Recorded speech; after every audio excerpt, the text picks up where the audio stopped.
नमस्कार दोस्तों। 11 अगस्त 1942 को पटना की सड़कों पर अंग्रेजों की पुलिस एक के बाद एक गोलियां चला रही थी। 14 साल से 18 साल के मासूम बच्चे गोलियों से छलनी होकर जमीन पर गिर रहे थे। एक बच्चा गिरता तो दूसरा झंडा थाम लेता, दूसरा गिरता तो तीसरा आगे बढ़ जाता। अंग्रेजों को लगा कि इन 7 स्कूली बच्चों की शहादत से बिहार का आंदोलन दब जाएगा। लेकिन क्या आप जानते हैं कि बीपीएससी ने इसी घटने से सवाल पूछते हुए पूछ लिया कि उस दिन निहत्थे मासूम बच्चों पर गोली चलाने का आदेश देने वाला वो क्रूर अंग्रेज अफसर कौन था और किस गुप्त संगठन ने इसके बाद नेपाल के जंगलों से गोरिल्ला वॉर शुरू किया था।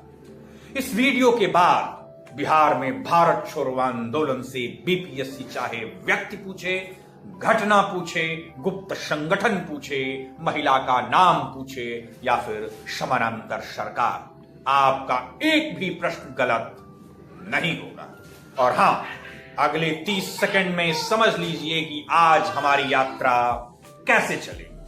हम 5 अगस्त 1942 के बंबई प्रस्ताव से शुरुआत करेंगे, फिर 9 अगस्त को पटना में हुई गिरफ्तारी को देखेंगे, उसके बाद ऐतिहासिक 11 अगस्त का पटना सचिवालय गोलीकांड समझेंगे, फिर हम जयप्रकाश नारायण के आजाद दस्ता और नेपाल के शिविर में जाएंगे। इसके बाद बिहार के अलग अलग जिलों सिवान, सारण, भागलपुर, मुंगेर में फैली क्रांति की आग, समानांतर सरकारों और अंत में महिलाओं की भूमिका को कवर करते हुए पूरे टॉपिक का रैपिड फायर रिवीजन करेंगे।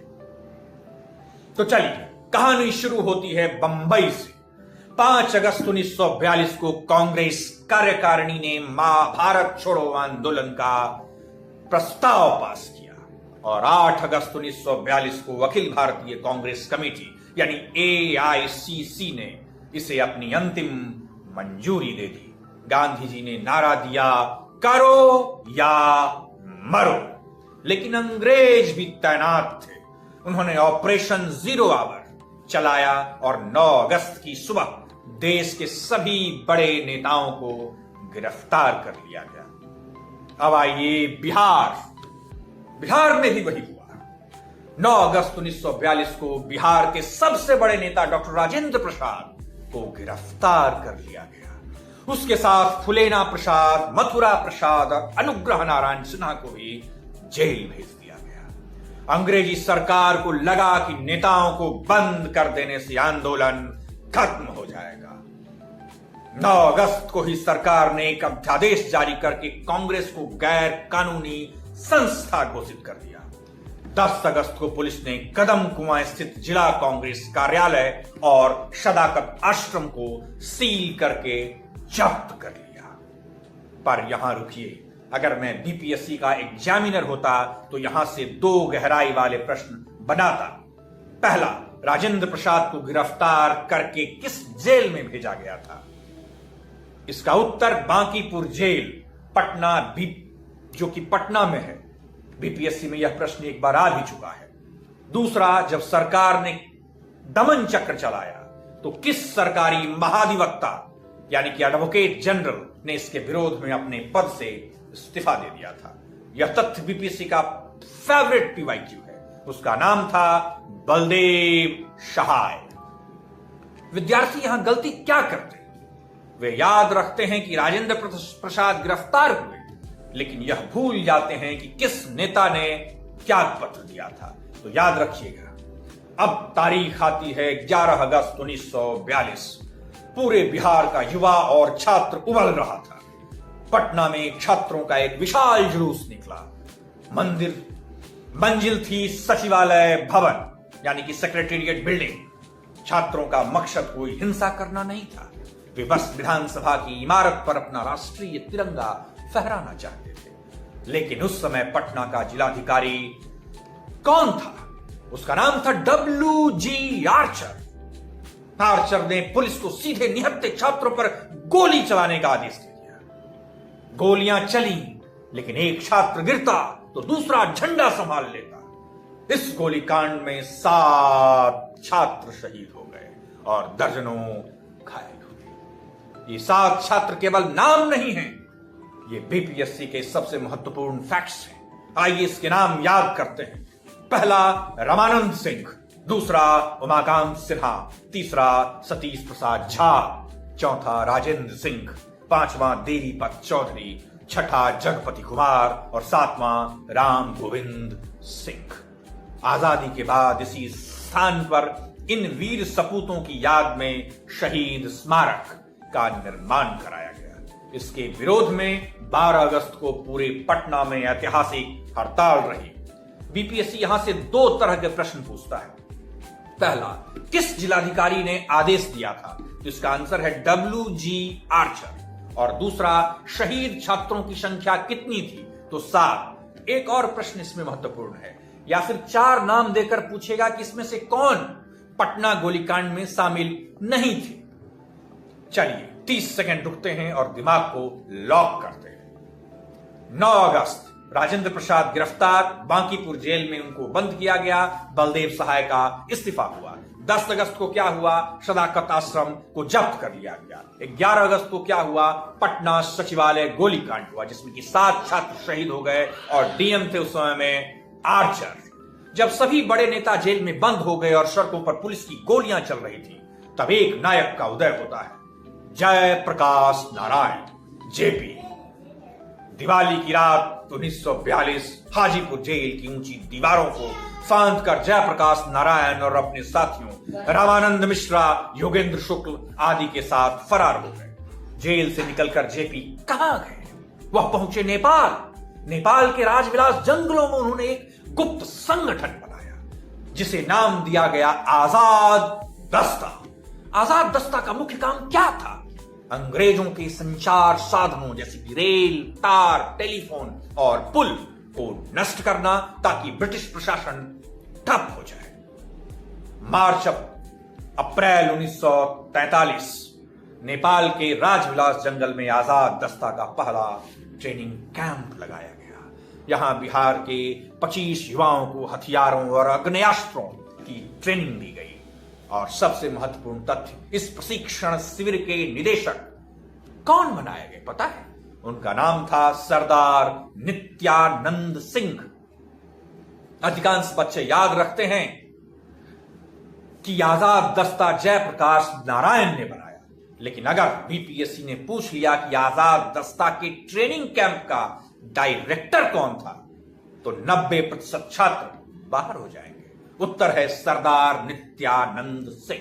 याद रखिएगा।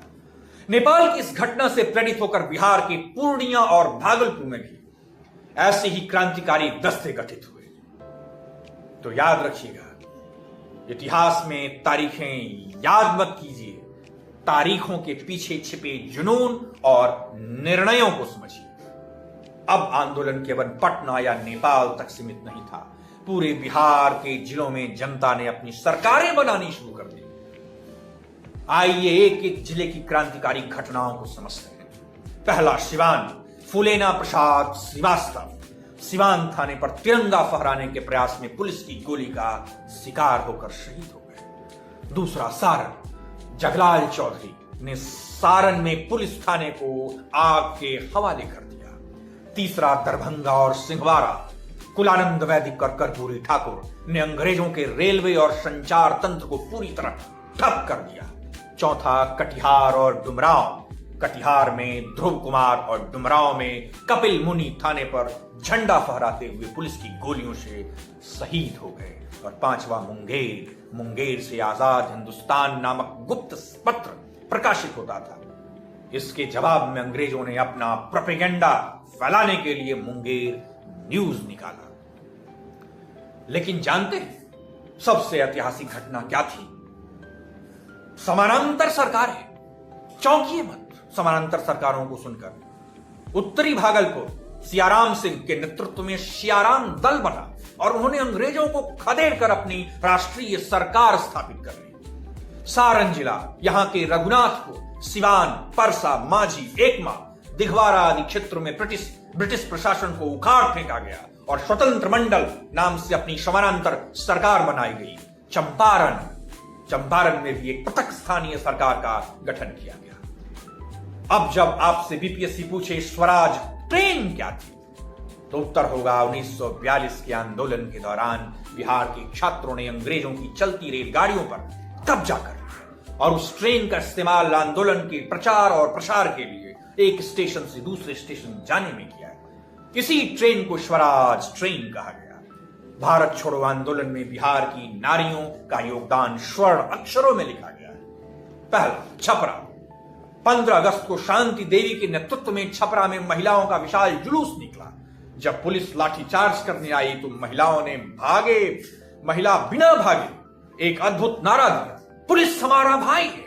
इस नैतिक दबाव ने पुलिस के हाथ रोक दिए। दूसरा, हाजीपुर नहीं, हजारीबाग। 11 अगस्त को सरस्वती देवी के नेतृत्व में मुख्य सड़कों पर जुलूस निकाला गया। तीसरा, पटना। भगवती देवी, डॉक्टर राजेंद्र प्रसाद की बहन थी वो भगवती देवी, और प्रभावती देवी जेपी की पत्नी ने पटना में महिलाओं को संगठित किया और आंदोलन की बागडोर संभाली। अब तक आपने पूरी कहानी, अवधारणा और बीपीएससी के एंगल समझ लिए। अब हम इसे आपके दिमाग में स्थायी रूप से लॉन्च और लॉक करने जा रहे हैं। मैं पूछूंगा राजेंद्र प्रसाद को किस जेल में रखा गया, तो आपका उत्तर होगा बांकीपुर के जेल, पटना। मैं पूछूंगा किस महाधिवक्ता ने विरोध में पद छोड़ा, उत्तर होगा बलदेव सहाय। पटना सचिवालय गोलीकांड की तारीख और जिलाधीश 11 अगस्त 1942, DMWG आर्चर। कितने छात्र शहीद हुए? 7 छात्र। आजाद दस्ता का प्रशिक्षण शिविर कहां था और निदेशक कौन थे? इसका नेपाल राजविलास जंगल में, और निदेशक थे सरदार नित्यानंद सिंह। मैं पूछूंगा पुलिस हमारा भाई है का नारा कहां दिया गया? आपका उत्तर छपरा में शांति देवी के नेतृत्व में। मैं पूछूंगा स्वराज ट्रेन का संबंध किससे था? 1942 के छात्रों द्वारा रेलगाड़ी पर कब्जा करके प्रचार करने से। पूरे इस मास्टर लेक्चर को मैं 4 पंक्तियों में यदि समेटना चाहूं तो इस तरह से समेट सकता हूं। पहला, 9 अगस्त को शीर्ष नेताओं की गिरफ्तारी के बाद बिहार की आम जनता और छात्र खुद इस आंदोलन के नेता बन गए। दूसरा, 11 अगस्त के पटना सचिवालय गोलीकांड के 7 शहीदों ने पूरे देश में क्रांति की ज्वाला भड़का दी। तीसरा, जयप्रकाश नारायण के आजाद दस्ता ने नेपाल से गुप्त छापामार संघर्ष चलाकर ब्रिटिश शासन को पंगु बना दिया। और चौथा, भागलपुर और सारण में बनी समानांतर सरकारों ने साबित कर दिया कि बिहार आजादी के लिए पूरी तरह तैयार था। दोस्तों, बीपीएससी के इतिहास की केवल तारीखें नहीं बल्कि तारीखों के पीछे की सोच और जन भावनाएं पूछता है। जिस दिन आपने एग्जामिनर की सोच को समझकर पढ़ना शुरू कर दिया, उसी दिन से इतिहास आपके लिए बोझ नहीं, बीपीएससी में आपकी सफलता का से मजबूत स्तंभ बन जाएगा। पढ़ते रहिए, बीपीएससी के माइंडसेट को समझते रहिए। मिलते हैं अगले मास्टर लेक्चर में। मेरा नाम है सुधांशु। बहुत बहुत धन्यवाद।